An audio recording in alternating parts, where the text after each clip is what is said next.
Olá, eu sou a Débora Brauhart, sou coordenadora de implementação para parceiros lá na Resultados Digitais e estou agora aqui com Romero Rodrigues, que é sócio-diretor da Red Point Ventures e também é fundador da Buscapé. Seja muito bem-vindo, Romero. Obrigado, Débora. Prazer estar aqui.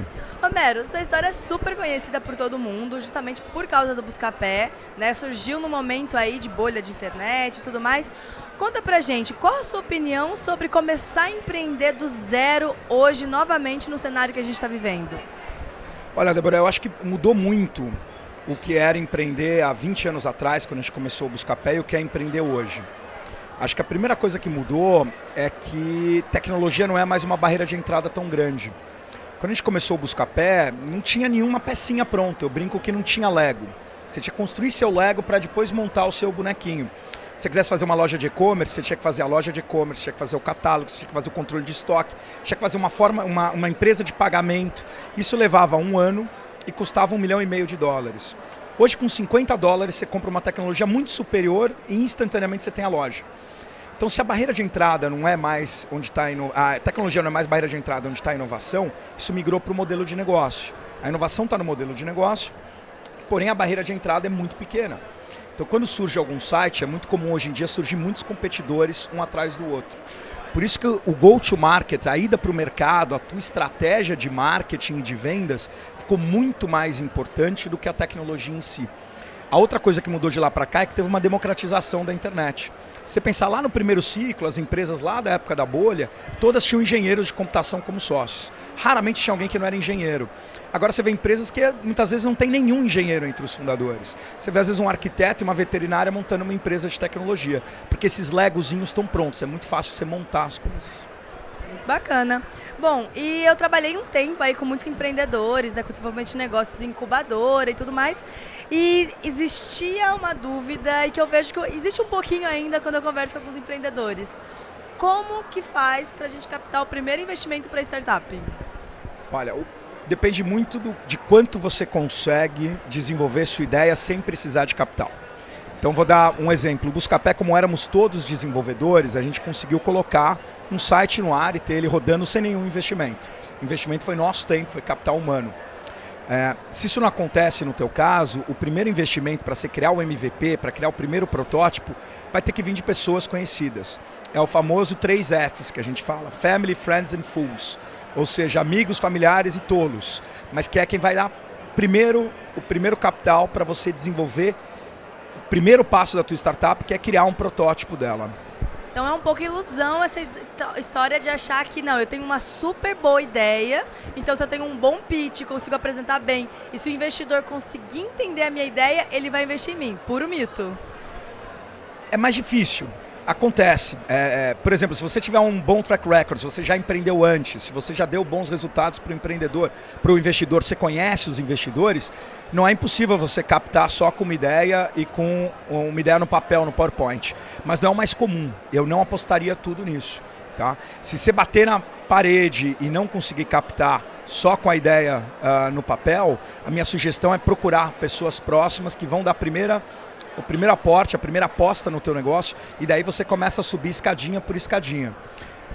E aí você até prova que a sua ideia realmente funciona, né? Que realmente é uma boa ideia e não foi só sua mãe que falou isso, que é super legal, né? Exatamente. O Venture Capital nada mais é do que financiamento por estágios. Tá? E financiamento por estágio é você tirar um grande risco da mesa de cada vez. Então você vai levantar o teu primeiro capital para tirar o primeiro grande risco da mesa, que é fazer o protótipo. Aí a sua empresa vale um pouquinho mais, porque ela tem menos risco, você levanta mais um pouquinho de capital para o segundo estágio, que é conseguir um pouco de tração. Depois o outro estágio é testar modelo de negócio, o outro estágio é criar máquina de vendas e assim por diante. Então é muito importante você entender, enquanto um empreendedor de uma startup, que você tem só uma coisa a fazer em cada estágio, que é tirar aquele grande risco da mesa daquele estágio e só, nada mais. Bom, e Florianópolis hoje é conhecida como a Ilha do Silício, né? Feito sempre essa comparação. A gente tem várias empresas de tecnologia. Qual a tua opinião sobre isso, né? Claro, considerando as devidas proporções aí, né, com o Vale do Silício, mas qual que é a tua visão sobre a ilha estar se transformando nesse polo de tecnologia? Eu acho bacana demais. Eu vejo no mundo todo os ecossistemas de inovação se desenvolvem através de densidade. Ou seja, você precisa que as pessoas se encontrem, se esbarrem para que a inovação surja. Tem uma palavra que eu adoro, que eu vou usar na minha palestra, que não tem uma tradução exata para o português, que em inglês é serendipity. Serendipity é aquela coincidência, aquele acaso do destino que junta, de repente, duas pessoas e vira uma história feliz. Pode ser, poxa, o menino encontra a menina na fila da padaria, casam e tem uma família maravilhosa. Pode ser eu que entrei no primeiro dia de faculdade, entrei num ônibus na Avenida Paulista indo para a USP, não sabia onde que eu tinha que descer, o ônibus estava vazio, tinha um japonês no ônibus, careca, com uma camiseta escrito Poli. Eu falei, esse cara deve saber. Eu sentei do lado dele, fiz amizade, ele se tornou meu sócio no Buscapé. Então isso é serendipity. Então o fato de você concentrar pessoas, o ecossistema num local, ajuda muito, eu acredito muito nisso. A gente na Redpoint, junto com o Itaú, fundou o Cubo. O Cubo nada mais é do que uma tentativa, graças a Deus, bem sucedida, de criar densidade, de criar essas colisões no mundo físico em São Paulo. Sem essas colisões não existe inovação. Bom, e claro, não estou no ambiente de startups há tanto tempo quanto você, né? Mas eu lembro que quando a gente trabalhava em incubadora, o termo utilizado ainda era muito incubadora, tinha poucas aceleradoras, pouco se falava em modelo de negócios, né? A gente trabalhava com planos de negócio, aqueles planos gigantérrimos e tudo mais. Isso acabou mudando um pouco ao longo do tempo e no Brasil mesmo, a próprio movimento de Startup Weekend, de outros eventos relacionados a startups, vários movimentos que surgiram para apoiar o empreendedor. Você vê que isso hoje realmente é algo que está muito forte. Como que está o ambiente do Brasil mesmo para o empreendedor? Como que está esse cenário econômico para empreender? Estava comentando sobre as diferenças do primeiro e do segundo ciclo, e uma delas é relacionada a essa academia, é relacionada à ciência de administração de empresas. As grandes corporações estão vindo beber água da startup. As grandes corporações com seus grandes executivos estão vindo para o ambiente de startup aprender como tocar uma empresa com propósito, com alto crescimento, com inovação. E as startups hoje têm tudo isso disponível. Quer dizer, não existia 20 anos atrás canvas de modelo de negócio, não existia o livro Lean Startup ou Crossing the Chasm, ninguém falava, não existia MVP, não existia Product Market Fit.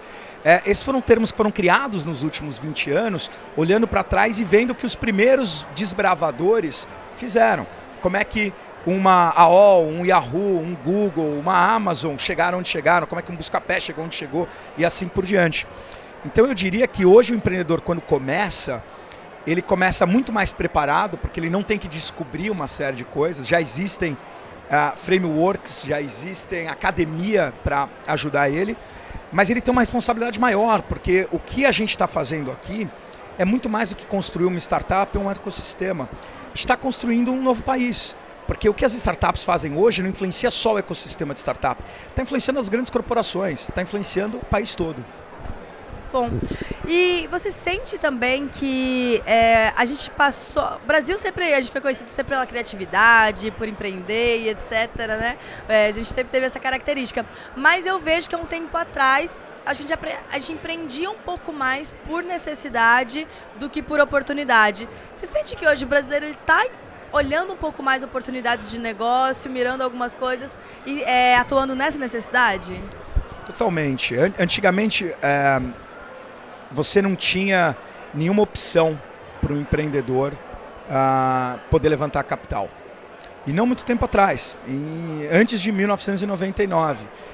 A opção que o empreendedor tinha era ir na Caixa Econômica Federal e dar o carro ou o imóvel como garantia, ou vender o que ele tivesse de propriedade e arriscar, pular de cabeça e enfiar tudo na empresa. E muita gente nem tinha, nem carro, nem imóvel.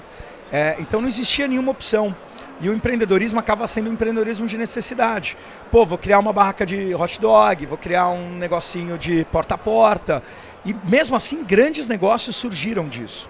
O que a gente criou nesses últimos 20 anos foi um ecossistema de fomento à inovação, onde você tem diferentes investidores assumindo diferentes riscos e diferentes papéis nesse ecossistema para ajudar essa empresa muito grande a começar quando ela ainda é muito pequena. E isso realmente é um divisor de águas, né? Isso acontece desde a década de 60 nos Estados Unidos, mas no Brasil acontece há pouco mais de 15 anos. Né? E eu acho que isso muda também a mentalidade do povo como um todo. Eu costumo dizer o seguinte, a primeira coisa que um jovem americano faz, quando ele tem 5, 6 anos de idade, é o exercício da banquinha de limonada. Ele monta uma banquinha de limonada e vai vender limonada para os vizinhos. Então, durante a vida toda, o americano ele aprende a ser empreendedor primeiro, depois ele decide se ele vai ser empreendedor ou funcionário. No Brasil é o contrário. Você só aprende a ser, ou era, né? Graças a Deus estamos mudando isso. Você só aprende a ser funcionário e aí depois de um tempo, se você quiser, você abandona isso e vai aprender, vai tentar ser empreendedor. A gente precisa mudar esse pensamento, mudar o mindset. Eu acho que isso é legal também, que é um mindset onde eu não estou sendo empreendedor porque eu quero sair e me livrar da empresa que eu tô, né? Aquela coisa. Então, realmente, a gente mudar para um perfil mais... não, vou empreender porque eu realmente quero empreender, né? Meu sonho de vida é empreender. E um ponto em cima disso que eu acho legal, as corporações até então, elas eram focadas em duas coisas. Excelência de operação e lucro. E a nova onda das próximas corporações, que hoje são as startups, elas são focadas em inovação e propósito. E isso muda o jogo completamente. Com certeza. Bom, e pra gente finalizar aqui o nosso bate-papo, fala pra mim, se pudesse dar uma dica de ouro pro empreendedor que está começando hoje e ele precisa daquele conselho de quem já está fazendo isso há muito tempo, que dica você daria pra gente? Olha, tem bastante... Depende muito do momento dele, acho que tem bastante diferença entre os estágios. Se você já está com a ideia, se você já está construindo, a minha principal dica é que você não vai fazer nada sozinho. Se cerca de gente boa.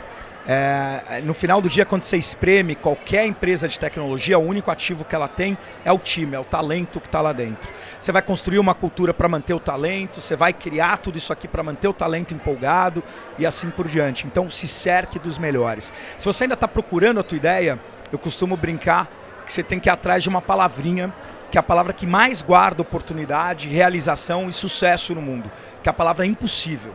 Então, o que eu escutei de impossível quando eu comecei o Buscapé não estava escrito. Tenho certeza que os meninos, o Eric, todos eles também, falando do Eric, passou aqui atrás, também escutaram muito essa palavra na vida. Então, assim, você escutou impossível, eu brinco, pega o caderninho, anota, porque a tua startup está lá dentro. Genial, muitíssimo obrigado, Romero. Foi um prazer imenso estar aqui com você. Obrigada por contribuir com as nossas entrevistas e até a próxima, né? Até a próxima, obrigado.